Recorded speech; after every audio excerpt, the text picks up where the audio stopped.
Magandang gabi mga katambay. Ako nga pala si Kuya Bor ng Creepy Tambayan. Ang paborito niyong tagpuan tuwing gabi ng mga kwentong puno ng kababalaghan, kilabot at hiwaga. Kaya bago tayo magsimula, huwag kalimutang i-like, share at subscribe para mas dumami pa ang ating mga katambay na matapang at curious sa mga hindi maipaliwanag. Ngayon, tahimik na ang paligid. Madilim na ang kalangitan, at tila may mga matang nakamasid sa dilim. Kaya ilapit mo na ang iyong sarili sa liwanag, isara ang mga bintana, at pakinggan mo ang kwento ng Batang Tumatakbo sa Bubong. Sa dulo ng isang maayos na subdivision sa San Lorenzo Heights, may iisang bahay na laging bakante. Lahat ng kapitbahay may sariling kwento tungkol dito, pero walang gustong magsalita ng diretsahan.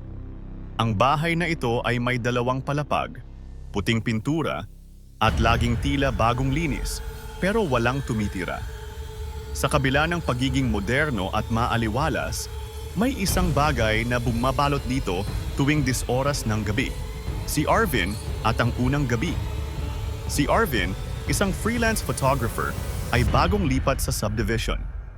Mahilig siya sa katahimikan kaya perfect para sa kanya ang lugar.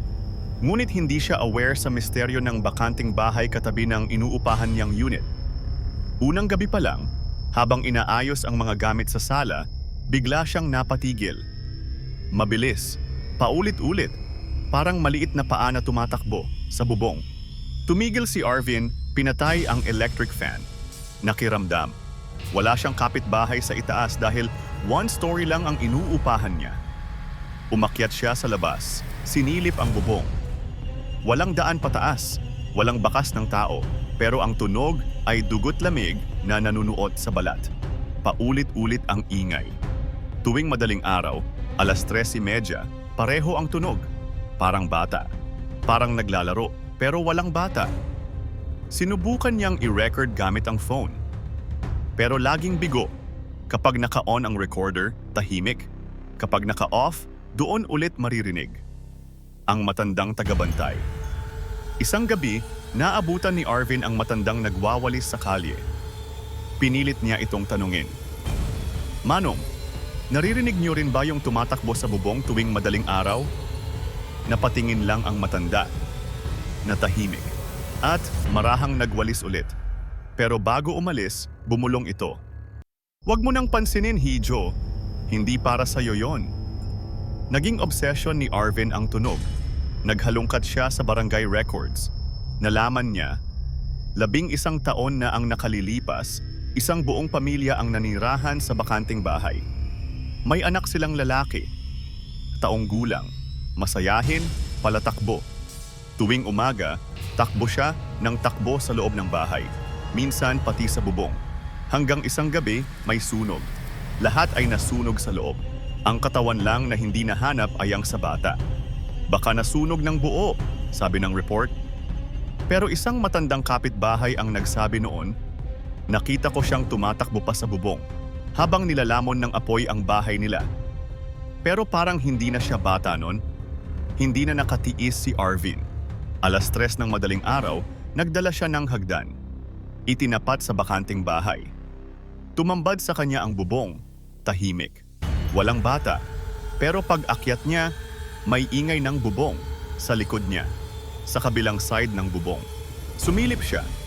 Wala, pero may narinig siyang tawa, mahinang halakhak ng bata, pero para bang mula sa ilalim ng lupa. Nag-flash siya ng ilaw, may maliit na mga yapak, basa. Parang galing sa loob ng bahay, biglang lumamig. Napansin niyang may gumapang sa likod ng batok niya.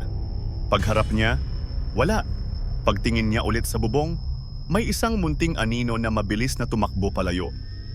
Kinabukasan, pagtingin ni Arvin sa salamin, may bakas ng kamay ng bata sa balikat niya. Maliit, maitim, parang usok. Simula noon, hindi na lang sa bubong ang ingay.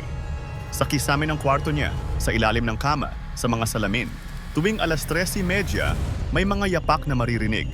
Ngunit ngayon, hindi lang sa bubong. Sa buong bahay. Tumawag siya ng pari. Binendisyonan ng bahay. Tumigil sa loob ng 2 gabi. Sa ikatlong gabi, nawala ang mga yapak, pero nagsimula na ang ibang bagay. May batang humahagikik, may aninong dumarating sa panaginip, at sa salamin ng banyo, minsang nakita ni Arvin ang sariling mukha. Ngunit may bata sa likod niya, nakangiti, nakatitig sa kanya. Mula noon, hindi na sumagot si Arvin sa chat ng mga kaibigan. Walang nakakita sa kanya. Pero sabi ng mga bagong kapitbahay, may naririnig pa rin daw silang tumatakbo sa bubong. Minsan, dalawa na raw ang tunog. Parang may kasabay na siya.